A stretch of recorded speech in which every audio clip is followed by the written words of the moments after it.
राज्यों में बिजली का बड़ा संकट पैदा हो गया। मध्य प्रदेश, राजस्थान और बिहार में लोगों को भारी बिजली कटौती का सामना करना पड़ रहा है। मुद्दा बिजली का है, इसलिए सियासत भी खूब हो रही है। मध्य प्रदेश, राजस्थान और बिहार में इन दिनों बिजली के लिए हाहाकार मचा हुआ है। बिजली की कटौती ने लोगों की परेशानी बढ़ा दी है। दावा किया जा रहा है कि एमपी में लोगों को 22 घंटों तक बिजली नहीं मिल रही है। बिजली नहीं तो किसानों को खेती के लिए पानी भी नहीं मिल पा रहा है। बैंकों में काम रुक गए हैं तो जिंदगी का करंट ही धीमा हो चला है। राजस्थान में गांव और कई शहरों में 5 घंटे तक बिना बताए बिजली काटी जा रही है, तो बिहार में गांव में 5 घंटे और शहरों में 3 घंटे की बिजली कटौती की जा रही है। बताया गया कि एमपी में कोयले की सप्लाई में कमी होने की वजह से बिजली की कमी हुई है। दावा किया गया कि एमपी सरकार को कोल इंडिया को 900 करोड़ देना बाकी है, जिसकी वजह से कोल इंडिया की तरफ से सप्लाई कम कर दी गई है। मध्य प्रदेश में मानसून के मौसम में बिजली वक्त बेवक्त आंख मिचौली खेल रही है। जब इस पर सियासी बवाल हुआ तो जाहिर तौर पर सियासी करंट भी दौड़ने लगा। लेकिन इस सियासत में सबसे बड़ी भूमिका सत्ताधारी बीजेपी के विधायक नारायण त्रिपाठी की नजर आई, जिन्होंने इस मुद्दे पर अपनी सरकार को घेर लिया। नारायण त्रिपाठी ने तो 4 सितंबर को अपनी ही सरकार के खिलाफ आंदोलन करने की चेतावनी दी है। इसके पहले बीजेपी के एक और विधायक राकेश गिरी गोस्वामी इस मुद्दे की शिकायत करते हुए सरकार को चिट्ठी लिख चुके हैं और कांग्रेस पहले से ही इस मुद्दे पर मध्य प्रदेश की बीजेपी सरकार को घेर रही है।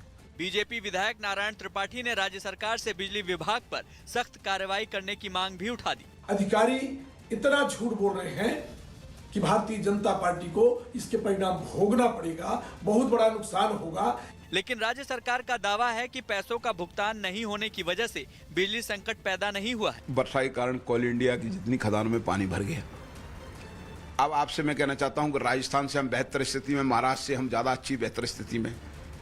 हमारे को कोयला जैसे ही खदानें खुलेंगी कोयला मिलेगा। बात यह है कि बिजली संपूर्ण है।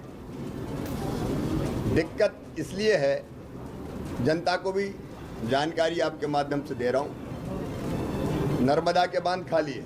राजस्थान में भी बिजली संकट खड़ा हो गया है। दावा किया जा रहा है कि वहां कुछ थर्मल पावर प्लांट में कोयले का स्टॉक खत्म होने वाला है, यानी अगर सप्लाई ना हुई तो बिजली की किल्लत और बढ़ जाएगी। बताया जा रहा है कि राजस्थान में भी कोयले की सप्लाई की कमी की वजह से संकट बढ़ा है। कोयले की किल्लत से 3400 मेगावाट का पावर प्लांट ठप पड़ गया है। राजस्थान सरकार ने राज्य में बिजली संकट का ठीकरा केंद्र पर फोड़ दिया।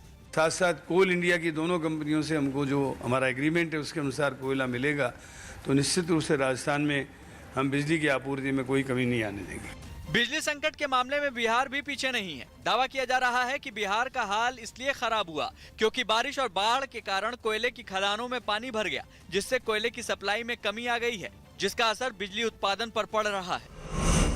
आंकड़ों के मुताबिक बिहार में डिमांड करीब 5200 से 5400 मेगावाट बिजली की है और लोगों को 4200 से 4400 मेगावाट के बीच बिजली मिल रही है।